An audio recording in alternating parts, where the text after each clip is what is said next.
I need to head back to my hometown for a while. Can you watch over my house while I'm away? I asked Nancy, James' wife, with a bit of hesitation.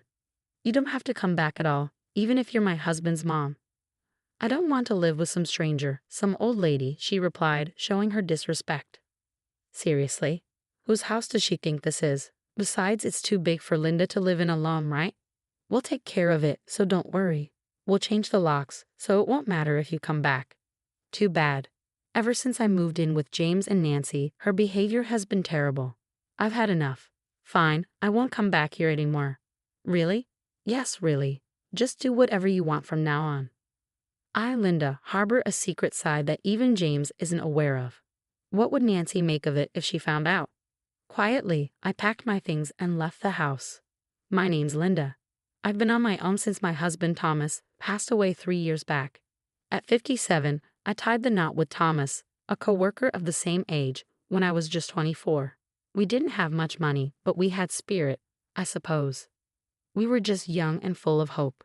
Soon after our wedding, I discovered I was expecting and gave birth to James the following year. After my maternity leave, I threw myself into both work and raising our child. We entertained the idea of having another baby, but finances just wouldn't allow it then. Thomas hailed from a wealthy family, yet he adamantly refused their help. He had a strained relationship with his father and left home, almost like a runaway.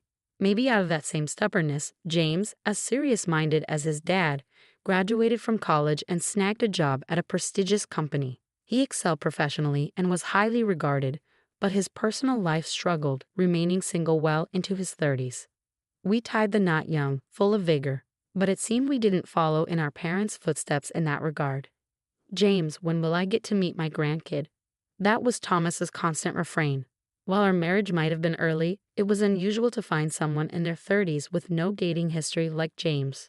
In our time, folks always had tales of their weekend companions. Looking back, it was a more carefree era. Thomas eagerly awaited James settling down, but he passed away suddenly 2 years ago, never seeing it happen, taken by a sudden heart attack. By the time he reached the hospital, it was too late. Overwhelmed by sorrow, I quit my job and stayed home.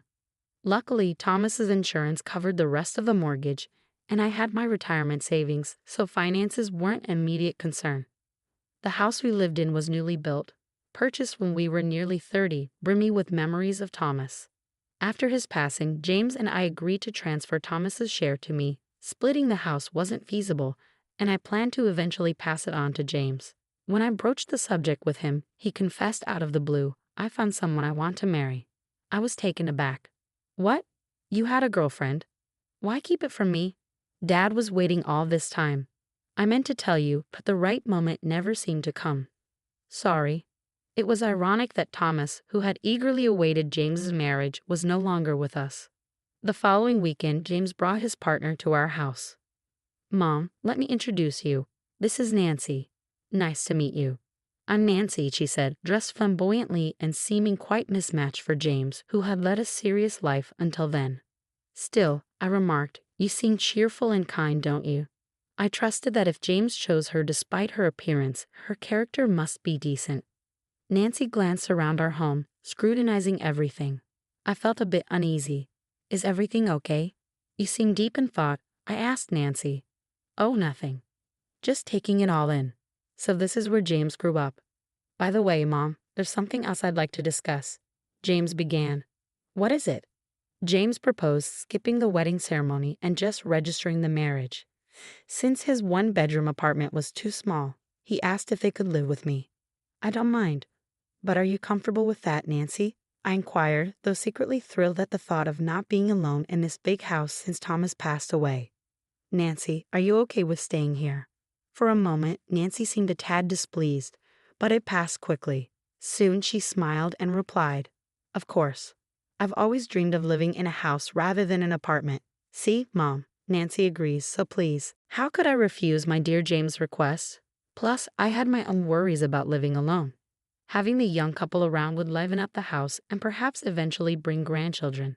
I hoped this would gradually fill the void left by Thomas's absence. "It's okay, James. This is your home, and Nancy, please treat it as yours." I agreed to their arrangement. However, Nancy's occasional rude comments troubled me. Once we started living together, my suspicions were confirmed. Linda, I'm quite busy, so could you handle all the meals and cleaning? Nancy asked as we were still unpacking. And the bath preparations too, please. Pretty please. She treated me like a maid.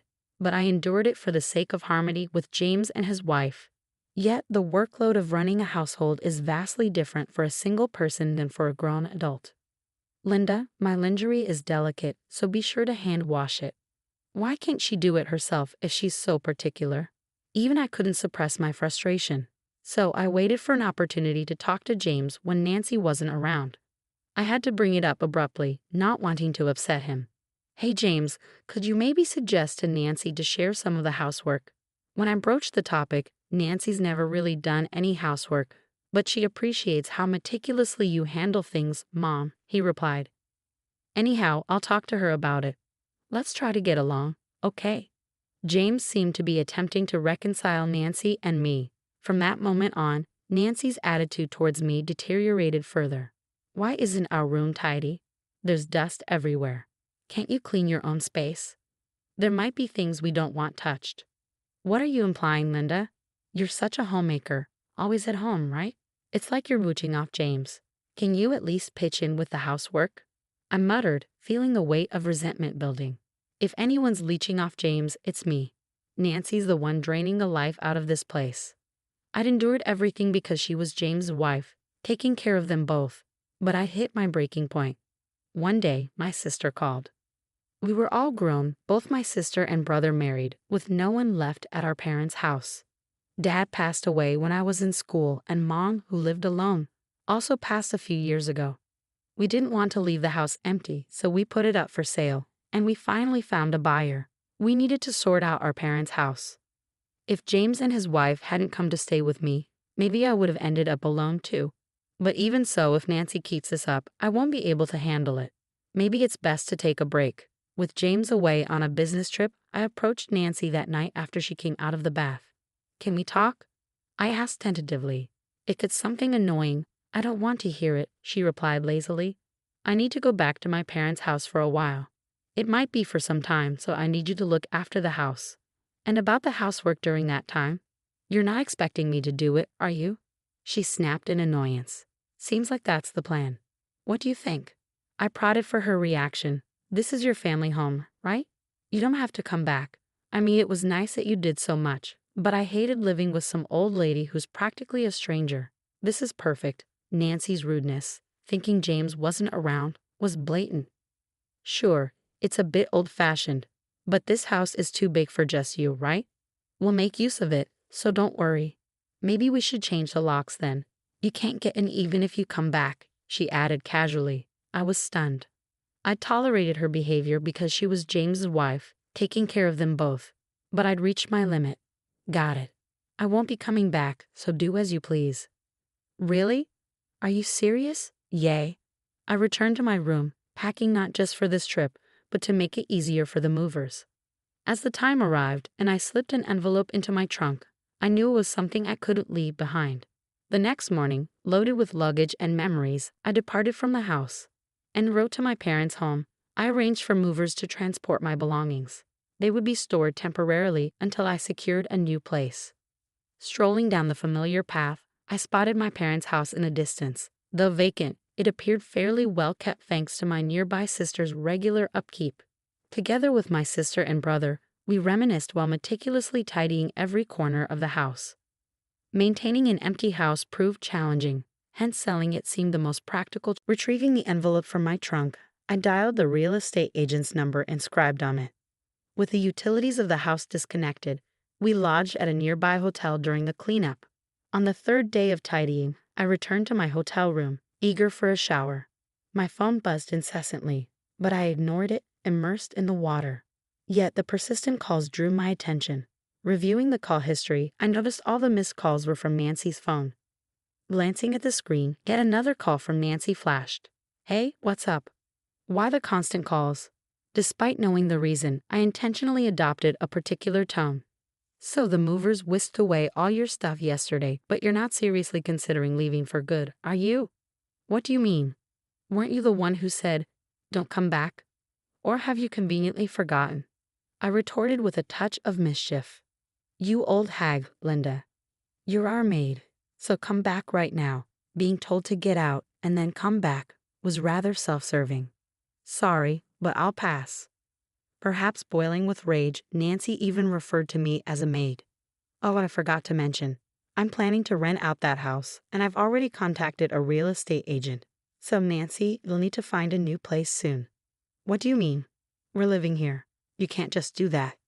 Nancy's voice quivered, perhaps in bewilderment. I own that house. Like you said, it's too big for one person. I've been contemplating renting it out for some time to boost my income. Unless you and James want to become tenants, that's fine by me. You greedy old woman. Are you that desperate for money? Nancy seemed to have misunderstood. But I'm not strapped for cash. Fortunately, I have other properties. They generate income for me, so I'm financially secure. I just saw this as an opportunity to straighten things out. The envelope I brought from the house contained the deeds to my properties. Thomas had left them to me in case of emergencies. Initially belonging to Thomas's father, they were passed down to Thomas when his parents passed away. Thomas hadn't informed me about this, and I only discovered these assets through his will penned before his demise. I had intended to gradually reveal this to James over time, but Nancy's arrival as his wife completely deterred me. Then make arrangements for us to stay here. You're the landlord, right? Nancy's voice echoed with anguish. That's why I said if you two pay rent, there shouldn't be an issue, right? That's enough. I'll explain everything to James when he returns from his business trip. With that, she abruptly ended the call. I pondered what she might disclose to James. A few days later, James rang. Hi, Mom. You vacated the house, and now you're asking us to leave too. But isn't this our family home? I simply mentioned I had matters to attend to and requested you to house sit, but Nancy insisted I shouldn't return, and I couldn't bear it any longer. What? What are we supposed to do? I informed Nancy about my plan to rent out the place, so all you need to do is pay rent if that's feasible. Following my statement, James fell silent. Actually, I've recently changed jobs, James confessed straightforwardly. Since when? Just before our wedding.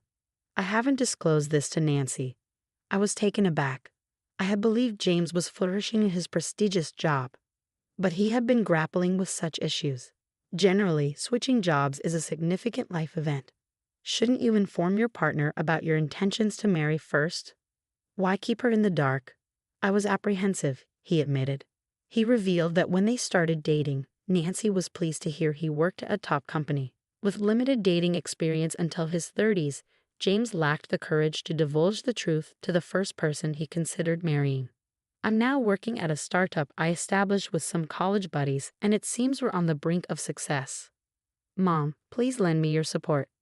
James, devoid of siblings, sought my assistance. I wanted to offer my support, but James needed to take responsibility as an adult and a spouse. Life would only become more challenging if he didn't come clean and seek understanding from his partner. James, you're capable of sorting out your own affairs. Once you've done that, I'll assist as much as I can as your parent. Understand? After delivering that message, I ended the call, feeling a bit too stern. I resolved to have a conversation with both of them. A week after returning to my family home and completing the clearing out, I commended my sister and brother on their efforts. Well done. Let's plan to meet up again when we have more time, I suggested, intending to return home for the time being. Ah, Linda, welcome back. I've been expecting you, Nancy greeted me in a sugary tone as I arrived home. Notice you didn't change the locks. Change your mind. I retorted with a touch of sarcasm. Where's James? He's here, isn't he? James emerged from the back, looking visibly drained. Did you talk to Nancy properly? I inquired, to which Nancy appeared clueless. It seems you haven't told her, James admitted, disclosing that he had left his job to start a venture business with a friend. What? Is that all? I agreed to marry you because you were a promising employee at a top company. If not for that, I wouldn't have bothered with a gloomy guy like you, James. Nancy unexpectedly revealed her true feelings. So that's how Nancy truly feels. In that case, we have no choice but to end this. James sighed as he spoke. I thought we were getting along well with Mom. But Nancy, you were just using her as a replacement housekeeper. This old hag, she's only good for housework, right? What's wrong with that? Nancy crudely remarked. How could you speak to Mom like that? Can't you just leave? I don't even want to see your face anymore. I don't need this either. You deceived me, remember? I'll take legal action against you. With that, Nancy stormed out of the house. Are you sure this is the right decision? It's okay. Nancy never really cared for me from the beginning, James remarked. Yet his demeanor betrayed the bitterness of a man who felt betrayed. Subsequently, James and Nancy finalized their divorce. Nancy accused James of withholding information about his job change and sought alimony, alleging deception. However, it emerged that Nancy had quit her job and was engaging in secret rendezvous with a lover during the day. This led to a settlement where both parties shared the pain. I wanted some recompense for the verbal abuse and being treated like a maid, but I didn't want to stir up trouble, so I let it slide. I heard Nancy rushed back to her parents' house in tears, only to be scolded by them for her calculated marriage and divorce. They refused to let her return. Apparently, her parents were sensible folks. I also learned that Nancy had a strained relationship with them. In the end, Nancy, unwelcome at home, is scraping by, hopping from one part-time job to another. Maybe I just have a poor judgment of character, but I think I'm done with marriage. It's just too much hassle, James remarked, half in jest, half seriously. As planned, we rented out the original house, and James and I are now living separately.